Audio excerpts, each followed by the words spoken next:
Howdy guys, it's Joe here, and with a new season of Overwatch comes, once again, a new season of playing these competitive placement matches, something that a lot of people really do quite dread. But today I want to talk to you guys about why you may not want to do that, and mainly talk to you guys about some tips and some strategies they can bring into a lot of these games in order to help yourself just win quite a few of them, and some of the mistakes that you might be making and kind of how you can fix a few of those things as well. So just kind of an overall talk about how you can, win a few more of your placement matches in Overwatch Season 4 competitive.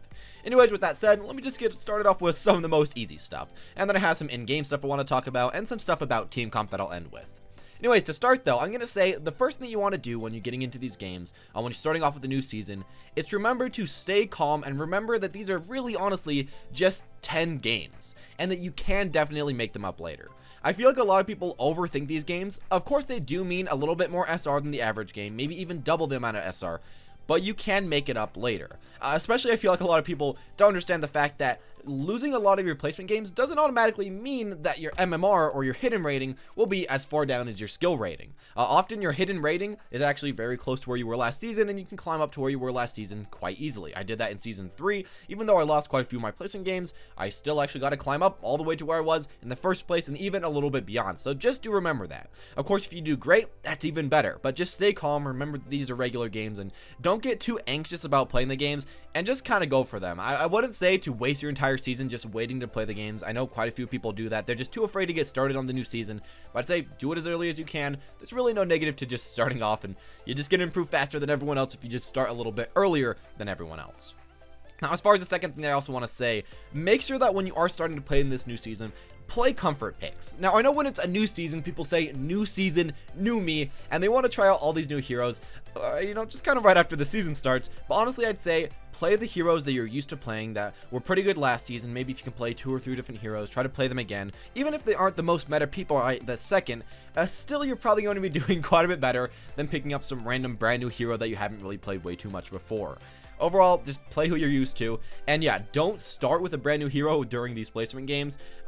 Play whoever the heck you're used to, and then maybe go into this new hero after you finish your placement games, because they still do matter a little bit more, so you probably want to get as high as you can with your old hero, and then of course just switch off to a new one that you want to try out. A third thing that I want to mention is that you guys should probably be playing in duo queue if you possibly can.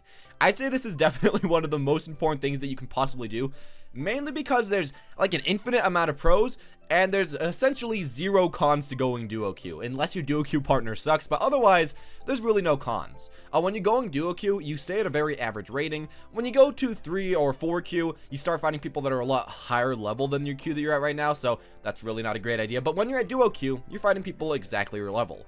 The benefit with this as well, though, you know that you're playing with someone that isn't going to troll, someone that isn't going to rage. You know that you're playing with someone that's pretty consistent, that's pretty good, that's good at a certain character, good at a certain team comp, good with the characters you're playing with, really whatever benefit that you do duo with, that you duo queue with, just whatever benefit that the person you're playing with, characters, give to your character and give to your team comp. So overall, let's say, yeah, duo queue, definitely one of the most important things you can do. And if you don't have a duo already, try to find one. Talk to some friends, talk to some people online, talk to people on Discord, talk to people on the Reddit chat, wherever you can. Try to get someone to play with you, as I feel like that's definitely a good thing.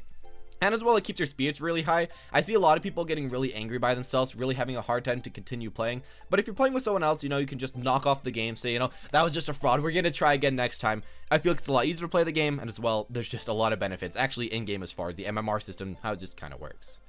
Finally, I'm also going to say, don't worry about your ending ranks. I feel like a lot of people have way too much pressure on themselves about what rank they get initially placed in, which honestly doesn't really make any sense because Overwatch only tracks your final ranking, what you ended up being. That's all that really matters, so who cares where you started out? You can start from the bottom of the bottom and move up, nobody really cares. So just get started, don't really worry about that initial rank, as you can just get up from there. You really don't have to stress way too much. I know it can be really annoying when you're placed like 200 or 300 less than what you were last season, but I promise you can get up there if you are putting in the work. And that's some other stuff that I'd also like to say. If you are getting into this and you're getting into your placement matches, do not play all 10 games in a row if you normally do not play all 10 games in a row. Play the games at the pace that you normally play the games. I know some people just happen to spam these all out. Don't do that. Of course, if you're a player that already spams all 10 games out, that's fine. But if you're the normal player that plays maybe 1 or 2 or 3 games, definitely do not go for that. And finally, kind of a continuation of that, if you lose a game, I'd say definitely leave for at least 15 minutes to maybe a half an hour and calm down and untilt yourself. Now, of course, I'd say really just do this for every single time you play and every single time you lose, because obviously there's some negative emotions coming in you, especially if you're tilting really, really hard and you can feel yourself tilting. It's an even better time. But yeah, that's definitely a good thing to do. You don't want to go into your next game tilted, and you don't want your previous game to kind of roll over into the next game. That's the number one thing that you do not want to do, is that can go into a huge losing spree. And of course, if you play all 10 games while you are tilted, you're going to do even worse. It's just going to go downhill from there, so do not do that. Now to our next section, the in-game section. I have some stuff that I feel like you can try to kind of explore and just try to go for when you're in the game, which can maybe help you guys just a little bit. The first one is that if you aren't getting a lot of headshots, say you're playing McCree, say you're playing Soldier, say you're playing Sombra, say you're playing whoever the heck, and you're not getting a lot of headshots, instead of just instantly switching your character, try to get a lot of body shots. I feel like a lot of people kind of underestimate how much damage these things do, and honestly, if you're just missing over and over again on these headshots, go for the body shots. You're going to be dealing a lot more damage, and while it might not be dealing as much burst damage, you're going to be dealing a lot more overall damage just because you're going to be a lot more accurate. Of course, that's just depending on you, but yeah, if you can't get those headshots, just go for that. Don't worry way too much. A lot of the pros don't get 100% headshot accuracy, so you shouldn't really hurt yourself way too much from there.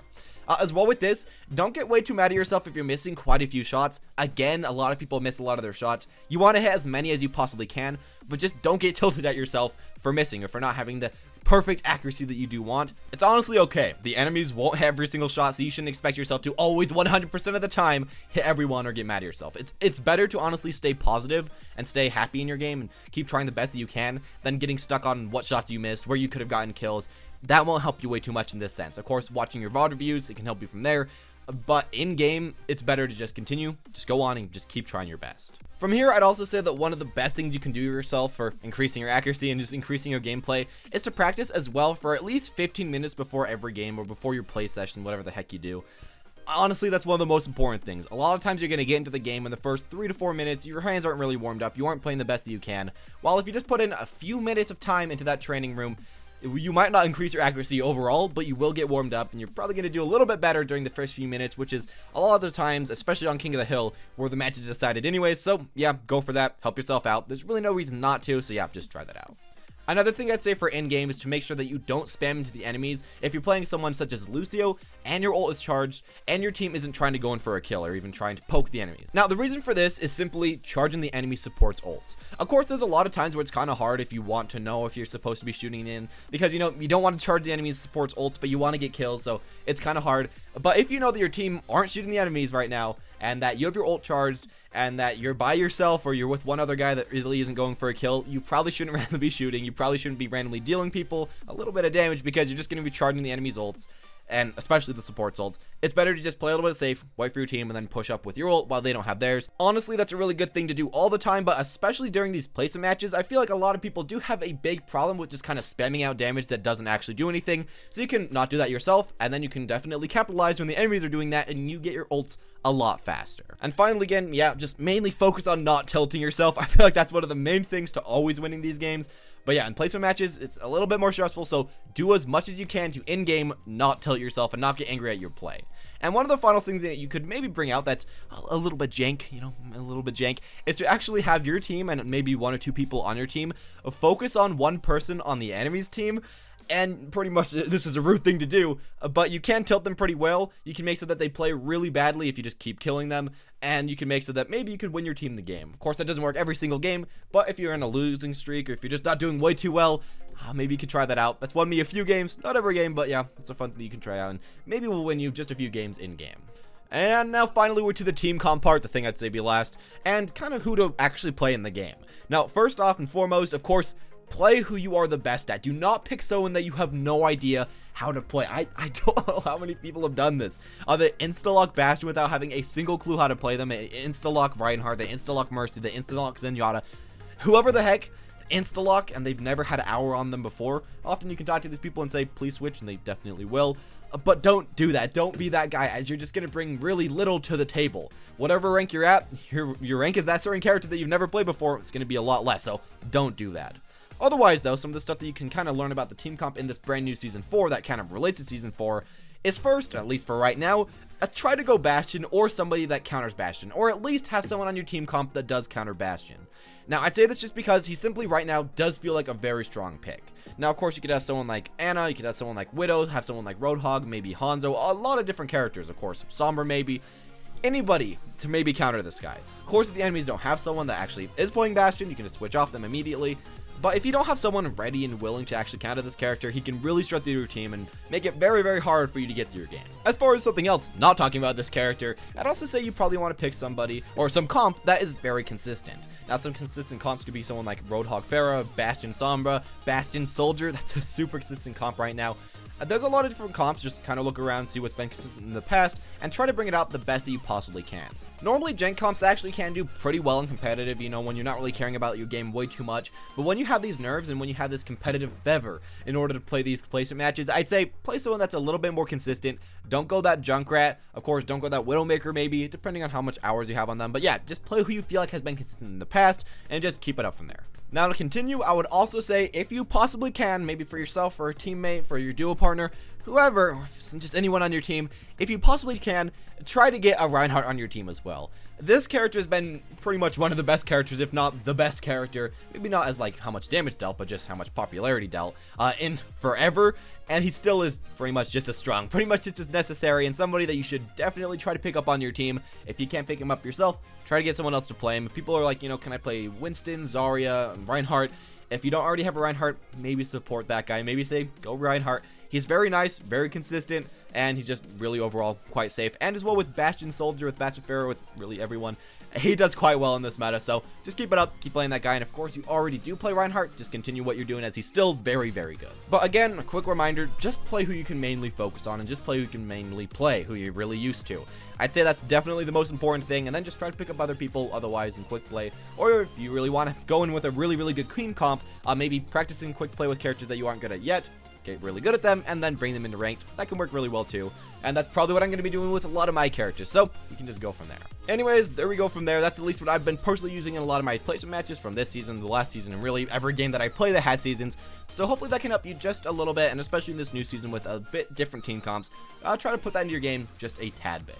Anyways, with all that said, I hope you guys enjoyed watching. If you did, make sure to comment down below and comment what you feel like could also be helpful to tell other guys about the brand new season, what you've experienced, what you've faced against, and what team comps have really worked for you, as I feel like we could really just help each other all a lot. Anyways, as always, hope you guys enjoyed. Leave a like if you want to see a future video like this. Subscribe if you want to see more as well, I guess. Hit that notification button, as that's the real subscribe button. And as always, guys, thank you guys for watching, and have a wonderful day.